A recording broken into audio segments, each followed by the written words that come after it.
Olá, bem-vindos ao Pode Crer na Bíblia.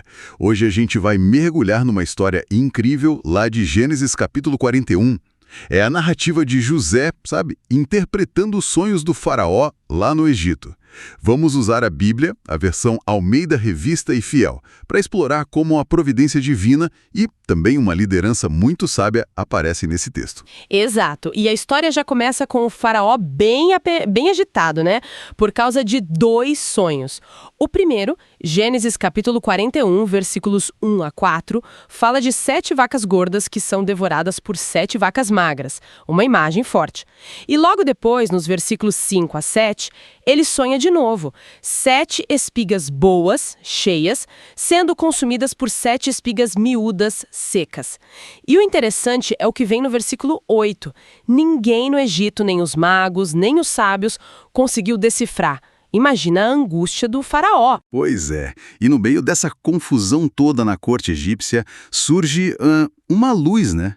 O copeiro Mor, aquele que tinha estado preso com José, ele se lembra. Ele conta para o faraó sobre o jovem hebreu que interpretava sonhos, como está lá nos versículos 9 a 13. É um detalhe, mas que muda tudo. Mostra muito como Deus age nos bastidores, né? Na providência. Sim, essa lembrança é o elo crucial. Então José é chamado às pressas mesmo da prisão, versículo 14, e ele se apresenta ao faraó. Mas olha que interessante a humildade dele. Quando o faraó fala da fama dele, José responde, lá no versículo 16, isso não está em mim. Deus dará a resposta de paz a faraó.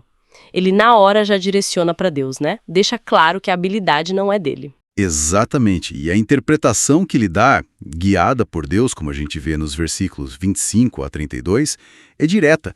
Os dois sonhos, na verdade, são uma mensagem só. Anunciam 7 anos de muita fartura em todo o Egito.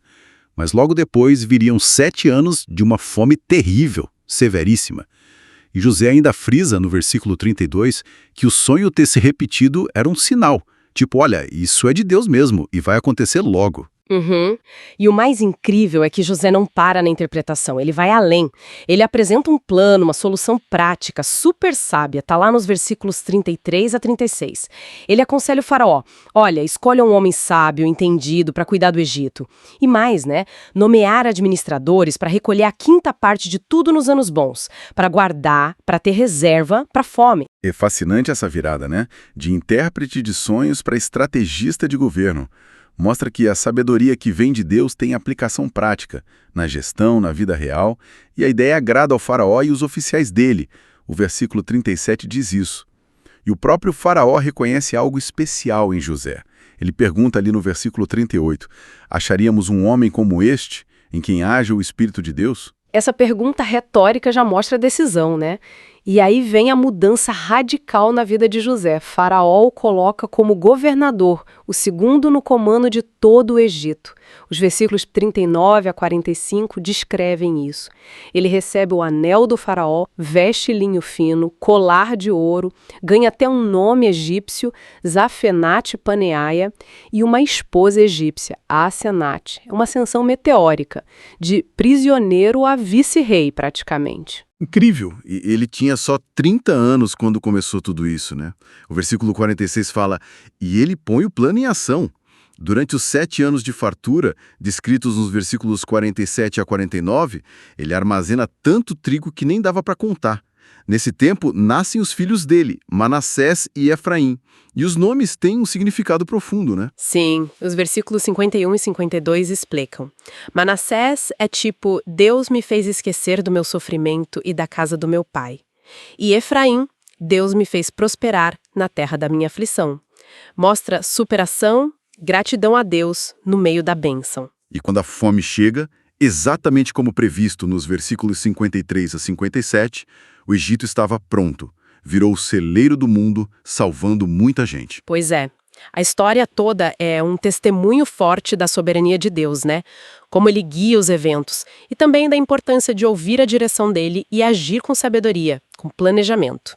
A bênção vem com responsabilidade. Sem dúvida. Gênesis 41 mostra Deus agindo na história de forma poderosa, usando pessoas, circunstâncias, até as mais difíceis para cumprir seus planos de salvação. Fica a pergunta para a gente pensar, né? Como é que a gente pode buscar essa sabedoria de Deus e aplicar no nosso planejamento hoje? Nas nossas vidas, nas nossas comunidades? E para quem quer se aprofundar mais na palavra, fica o convite para conhecer o projeto Reavivados por Sua Palavra. É uma proposta de ler um capítulo da Bíblia por dia. Ajuda muito no relacionamento com Deus. Olha, se essa análise de Gênesis 41 ajudou de alguma forma, considere deixar sua curtida. Isso apoia demais o nosso trabalho. Compartilhe também com amigos, com a família, com quem gosta de estudar a Bíblia. E claro, o mais importante, inscreva-se aqui no canal Pode Crer na Bíblia para não perder os próximos estudos. Sua participação é o que nos move. Para a gente terminar, uma reflexão final. José passou por tanta coisa, né? Sofrimento, injustiça, antes de ser exaltado. Isso faz a gente pensar, será que as dificuldades que a gente enfrenta podem ser, pela graça de Deus, exatamente o preparo que precisamos para cumprir os propósitos dele na nossa vida? Fique aí essa questão para meditar.